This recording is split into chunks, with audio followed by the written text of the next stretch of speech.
Magandang umaga po. Today is January 15. Beautiful fit na naman tayo.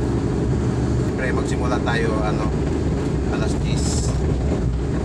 So di tayo konti. Kaya bilisan natin, papuntang bye-bye po ang ating every Wednesday street preaching. Kasama ko po si Pastor Norman, akong taga-awit, at saka si Pastor Norman naman ang mag-preach. At saka nag-invite kami ng at least isa o dalawang pastor mag-preach every Wednesday. Mag-invite kami ng isa o dalawa.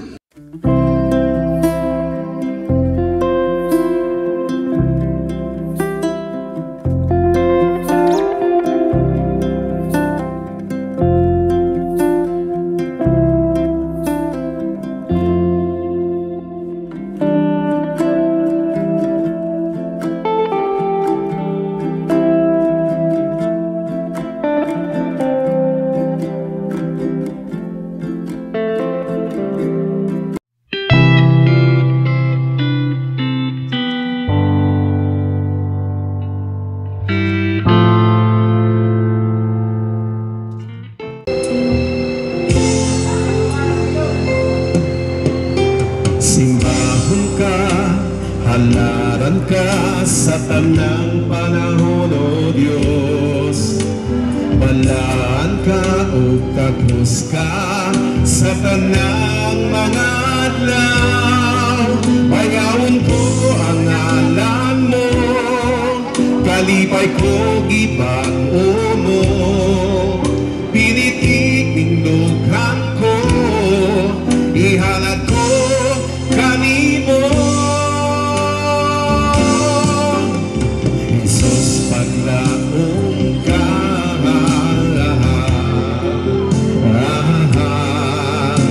matinumanon ka,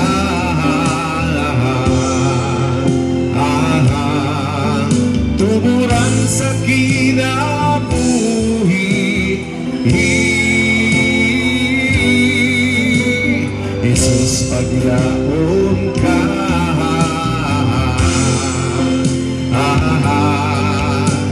matinumanon ka,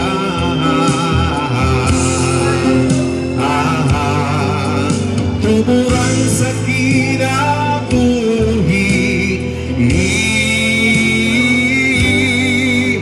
O Diyos,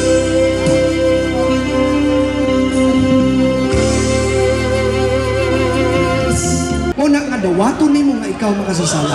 Dawato nimo kinahanglan nimo ang manuluwas sa imong kinabuhi nga mao si Kristo. Dili makaluwas nimong relihiyon, dili makaluwas nimong maayong buhat, walay makaluwas nimo gawas lamang kang Kristo. Sa diyang mutuo ka nga siya nagpakamatay alang kanimo, maluwas kagayon. Kinahanglan tuhuan nimo siya. A, B, believe in the Lord Jesus Christ and you will be saved. Tuhui lamang si Kristo nga siya namatay alang kanimo, nga siya nagula siyang dugo alang sa imo mga sala. Tuhui nga siya lamang ang bugtong paagi sa kaluwasan. Tuhui nga si Jesus lamang ang bugtong paagi nga ikaw makabaton sa kinabuhing walay katapusan. Tuhui si Kristo. O ang ikatulo, i-confess, isugid ang imong sala ngadto sa Dios. A, B, C of salvation. Confess your sin. Unsa man ang confess? Ingon dito sa unang Juan kapitulo 1:9. Isugid ang imong sala ngadto sa Dios. Ngadto sa Dios. Confess your sins to God, and He is faithful and He will forgive your sin. Ngano ngadto man lang sa Dios nato isugid ang atong sala. Tungod kay ngadto taman niya nakasala. Og siya rapod ang makapasaylo sa atong mga sala.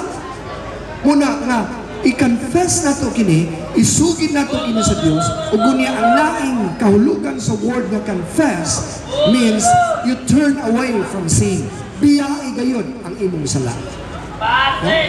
Sadyang imo kini gisugid sa Ginoo, kay ikaw makasasala, nakasala ka ng bahina sa imong kinabuhi, isugid ka na sa Dios, pangayuin ka ng pasaylo, ug unya biyai ka na, talikdi ka na nasala, ug mao ka na ang kahulugan sa confession. Ug sa diyang mudawat ka, you admit, you accept that Christ is the only Savior and the way, the truth, and the life. Sa diyang mutuo ka nga si Jesus ra gyud ang kaluwasan. Walay lain, dili relihiyon, dili mayong buhat, dili kuno sa man nga mga butang ay mahimo na. Sa diyang mutuo ka nga si Kristo lang gyud ang kaluwasan. Ug sa diyang imo isugid ang imo mga sala, maluwas kadayon. Ingon pagpulong sa Ginoo kay ang pulong sa Dios buhi. Maabtik ug masahit pa kaysa sa bisan sa espada nga duhay sulab. Ug budulot kini hangtod sa kinahilagman sa kalag ug sa espiritu. Hangtod sa dapit di nag-abot ang lutahan ug ang kauyukan. Nag-usisa kini sa mga tinguha sa ug hunahuna sa kasing-kasing sa tao. So kadto mga kahigalaan ko katong pulong sa Ginoo. Nagatuo ako. Nagkadto.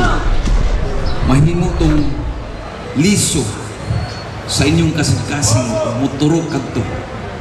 Og kana sa higala ang pulong sa Ginoo nag-ingon kadto akong basa. Buhi